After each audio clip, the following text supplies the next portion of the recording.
All right, today we're jumping into a story that honestly sounds like it's straight out of a spy novel, but it is 100% real. It's a story about secrets, about power, and about an organization that literally changed the world from a hidden lair. This is the story of WikiLeaks.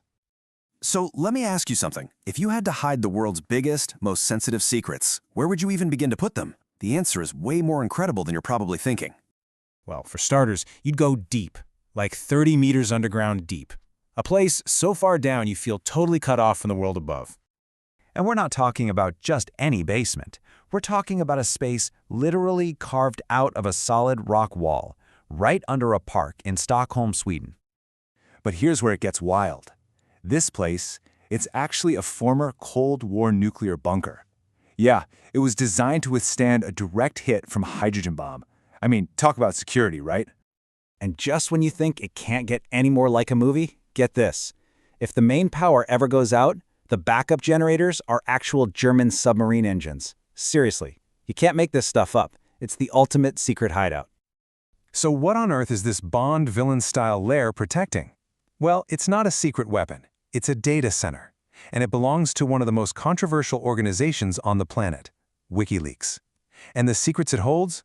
Well, they've shaken governments to their very core. So, what is WikiLeaks exactly?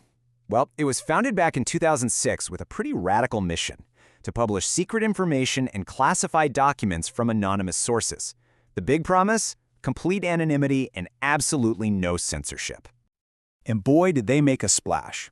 2010 was the year everything exploded. It was just one bombshell after another. In April, they released that really shocking video of a US airstrike in Baghdad.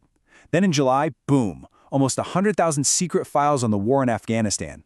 A few months later, in October, they dropped another 400,000 logs from the Iraq War. And to cap it all off, in November, they released over 250,000 confidential US diplomatic cables. It was just an insane, unprecedented year of leaks. To really get a sense of the impact here, let's just zoom in on one single number from those Iraq war logs: 109,000. That is the number of deaths that were recorded in those files over just a 6-year period. And this is where it gets incredibly sobering. When you actually break down that number, the data showed that the vast majority, a staggering 63%, were civilians. This wasn't just abstract data anymore. It was a record of immense human suffering, now out in the open. You know, an organization this disruptive doesn't just spring up out of thin air. There was a person, a central figure, driving it all. A man with a really radical philosophy about information, secrets, and power. Of course, we're talking about Julian Assange. And his core belief, when you boil it all down, is pretty simple. He thinks that revealing the secrets of public institutions is fundamentally good for the public. For him, transparency isn't just a nice idea, it's essential for a just society. But as you can imagine, that philosophy created a massive, passionate divide.